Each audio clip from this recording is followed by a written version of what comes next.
Hello student, I am Mr. Mohammad Saqib, your biology teacher and I welcome you all in my YouTube channel The Bios Planet।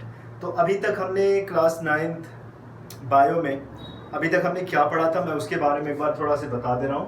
अभी तक हमने इसमें पहले पढ़ा tissue, क्योंकि जो चैप्टर हम सेकेंड चैप्टर पढ़ रहे हैं वो टिश्यू आपका है। इसमें हमने टिश्यू के बारे में पढ़ा और उसके बाद देखा कि प्लांट टिश्यू क्या होते हैं और टाइप्स ऑफ प्लांट टिश्यू में हम पढ़ रहे थे कि प्लांट टिश्यू जो होते हैं वो दो टाइप के होते हैं। एक तो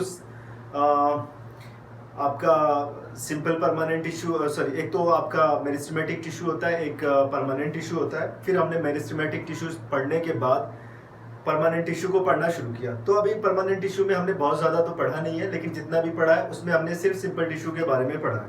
अब देखो, जब हमें मालूम हो गया कि सिंपल परमानेंट टिश्यू क्या है, because simple permanent tissue made up of one type of cell and these are again categorize into 3 part. इनको हमने फर्दर 3 पार्ट में डिवाइड कर दिया था और ये 3 पार्ट कौन कौन से?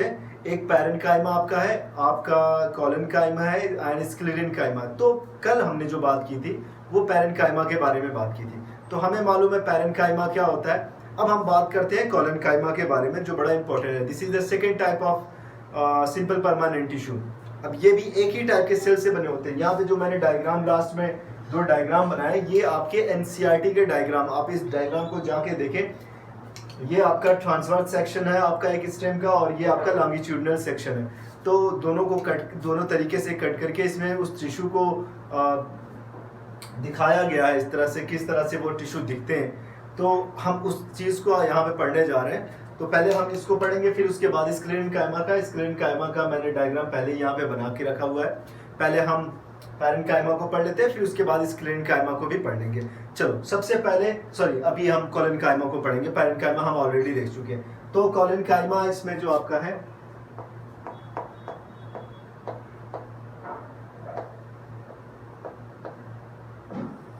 Okay, this is the second type of simple permanent tissue और बड़ा इंपॉर्टेंट होता है। पाया कहाँ पे जाता है? अगर हम देखें तो ये जो लीफ के स्टाक होते हैं, लीफ के स्टाक में अगर हम देखें, उनमें जो एपिडर्मिस सेल जो होती है या एपिडर्मिस लेयर जो होती है उसके ठीक नीचे पाए जाते हैं, below the epidermis of the leaf stock, below the epidermis of leaves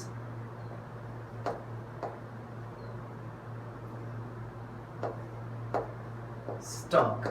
तो ठीक उनके नीचे पाए जाते हैं। जो बड़े इंपॉर्टेंट होता है, ये सबसे इनका इंपॉर्टेंट फंक्शन क्या होता है? ये फ्लेक्सिबिलिटी प्रोवाइड करते हैं। What is the function of collenchyma? ये फ्लेक्सिबिलिटी प्रोवाइड करता है। और भी जगहों पे पाए जाते हैं, मैंने बट एक एग्जांपल यहाँ पे दे दिया कि ये जो एपिडर्मिस लेयर होती है उनके ठीक नीचे पाए जाते हैं। तो मेन इनका फंक्शन क्या है? ये फ्लेक्सिबिलिटी प्रोवाइड करते हैं, ये स्पेशल बनाते हैं प्लांट को। एक प्लांट इतना लंबा एंड स्टिफ हो जाता है, उसे स्ट्रेंथ प्रोवाइड करते हैं, उसको मैकेनिकल सपोर्ट प्रोवाइड करते हैं। ये सब उसके फंक्शन है।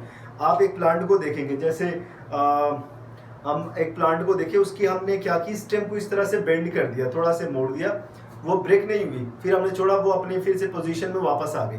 लेकिन अगर हम मोनोकाट किसी प्लांट को देखते हैं, फॉर एग्जांपल हम वीट के प्लांट को देखते हैं, हम राइस के प्लांट को देखते हैं, जो पैडी आपका होता है, तो अब उसमें क्या करते हैं, आप उसको हल्का सा बेंड करिए, देखिए वो ब्रेक हो जाएगा, फिर दोबारा खड़ा नहीं होगा, because it is happen due to lack of collenchyma. तो कॉलेनकाइमा जो टिश्यू होता है, जनरली मोनोकाट प्लांट्स जो होते हैं ना, उसमें देखने को नहीं मिलता। जैसे आपके वीट प्लांट्स हो गए, पैडी प्लांट्स हो गए, तो इनमें देखने को नहीं मिलता, इसीलिए उनके अंदर फ्लेक्सिबिलिटी नहीं होती।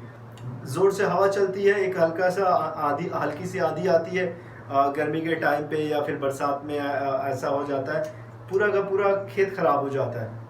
तो ये just because of absence of collenchyma. अगर कॉलेनकाइमा इसमें भी होता तो इनके अंदर भी फ्लेक्सिबिलिटी होती, मुड़ जाते, बट ये ब्रेक नहीं होते, बट ये ब्रेक हो जाते। ओके, अब हम इसमें इनके स्ट्रक्चर के बारे में बात करते हैं, क्योंकि देखो हमने पहले क्या पढ़ा था, जो कौन सी सेल, कौन से टिश्यू, पैरेन्काइमा। इससे पहले हमने पैरेन्काइमा में देखा, पैरेन्काइमा की जो सेल थी वो कैसी थी? ऑफ कोर्स लिविंग सेल थी। तो इनकी सेल भी क्या होती है? First, these cells are also living cell. Second, इनका शेप कैसा होता है? These are elongated. Number 3, they have large vacuole. Number 4,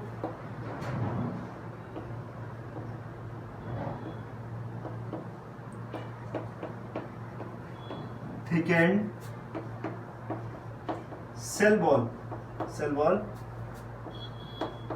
at the corner. तो इनके हम कॉर्नर पे देखेंगे, जैसे ये कॉर्नर है, ये कॉर्नर है, ये कॉर्नर है, ये कॉर्नर, तो हम इनके कॉर्नर पे देखेंगे तो ये थिक होते हैं वहाँ पे। ये क्या कैसे होते हैं?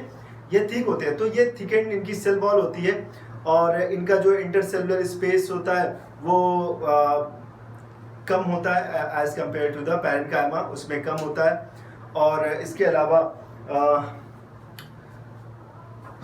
तो मैंने क्या था, इंटरसेलुलर स्पेस इसमें कम होता है। तो यहाँ पे 3-4 चीजें हैं। तो लेस इंटरसेलुलर स्पेस यहाँ पे मैं लिख दे रहे हैं, इसको लिख दे रहे हैं, लेस इंटर सेलुलर स्पेस। बाकी कुछ इनकी सेल होती है जिनमें क्लोरोप्लास्ट पाया जाता है। थिकनेस देखेंगे तो यहाँ पे आपका वो थिक दिखते हैं, ठीक है ना। सेल वॉल आपकी, ये सेल वॉल है, ग्रीन कलर का हमने सेल वॉल बना दिया, बीच में आपका वैक्यूल है।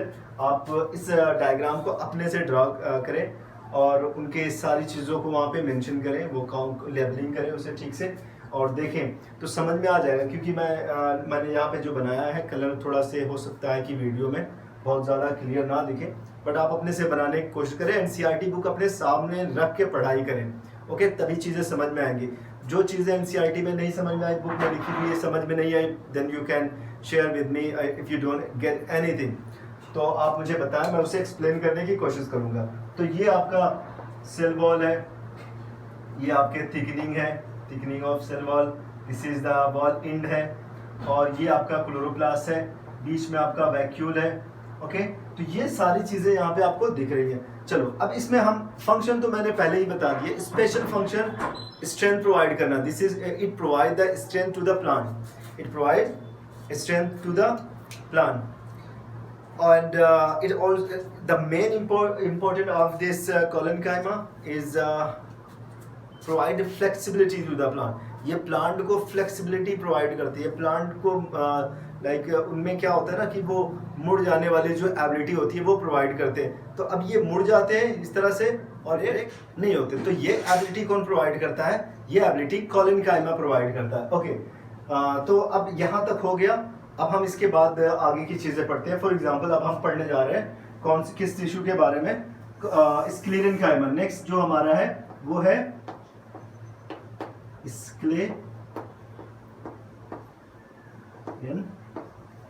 स्क्लेरेनकाइमा। तो नेक्स्ट ये हमारा स्क्लेरेनकाइमा है, ओके।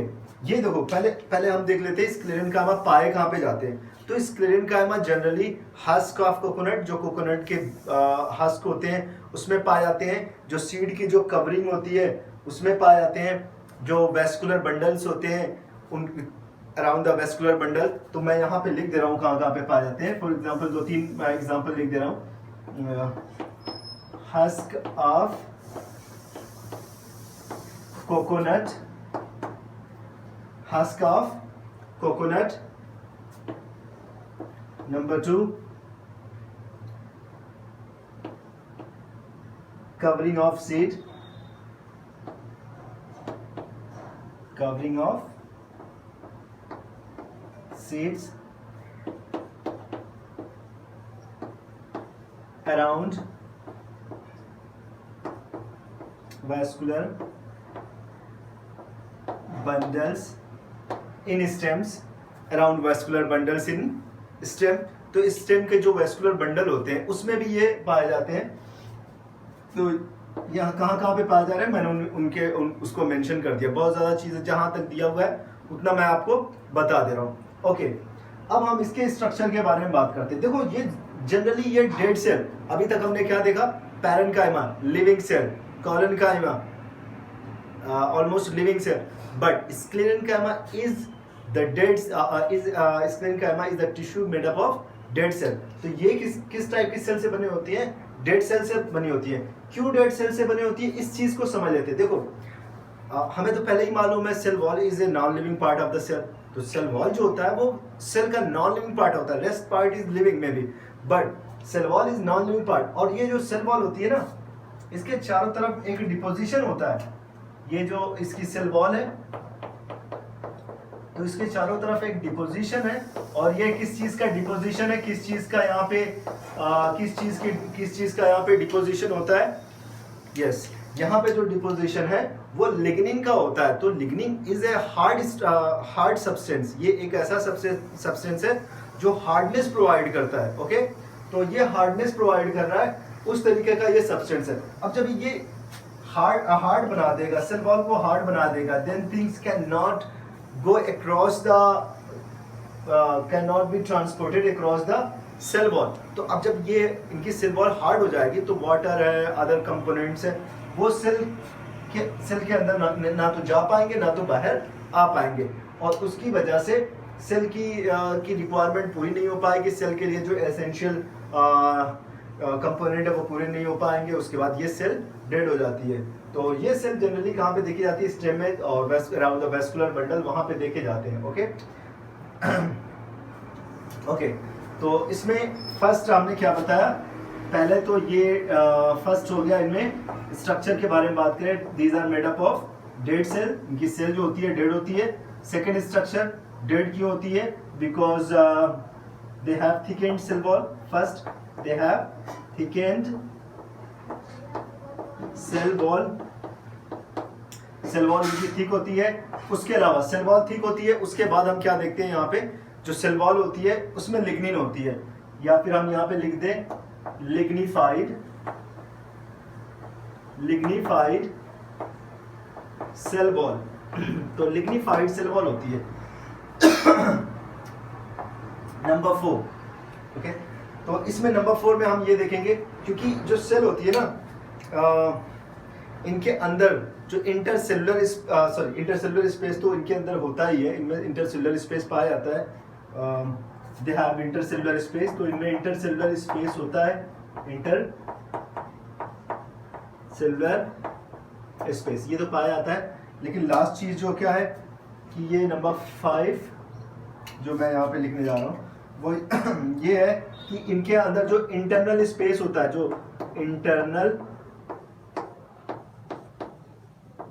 स्पेस जो होता है वो क्या होता है? बहुत ही लेस होता है, बहुत ही कम होता है। तो ये चीजें इसमें देखी जाती है। अब इनका हम फंक्शन देख लें। ऑफ कोर्स स्ट्रेंथ प्रोवाइड करते हैं। थोड़ा से अंधेरा हो गया होगा, इसे देख लेना, सारी चीजें वैसे भी दिख रही होंगी। तो ये स्ट्रेंथ प्रोवाइड करते हैं, प्रोटेक्शन प्रोवाइड करते हैं, एंड अनवांटेड थिंग्स को अक्रॉस द मेम्ब्रेन या अक्रॉस द सेल वॉल जाने नहीं देते। और ये इतनी चीज़ें, आप इतनी चीज़ों को आप एक बार लर्न कर लें। अगर कहीं पे कंफ्यूजन है तो आप मुझे कमेंट बॉक्स में लिख के भेज दें। ये क्लास 9th की चीज़ें हैं, तो आप जहाँ तक हो सके, मैं जो पढ़ा रहा हूँ वो NCERT बेस्ड है। मैं बियॉन्ड द NCERT ज़्यादा नहीं जाना चाहता। कभी कभी जहाँ ज़रूरत पड़ती है वहाँ पे बियॉन्ड द NCERT भी जाते हैं।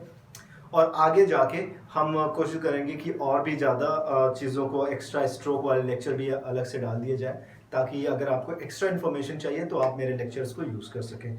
तो आज बस इतना ही। और आप में अगर ये वीडियो पसंद आए तो आप इसे लाइक करें, चैनल को सब्सक्राइब करें, अपने फ्रेंड में शेयर करें जो पढ़ने वाले स्टूडेंट हैं, ताकि वो भी इंफॉर्मेशन को हासिल करें। Thank you so much.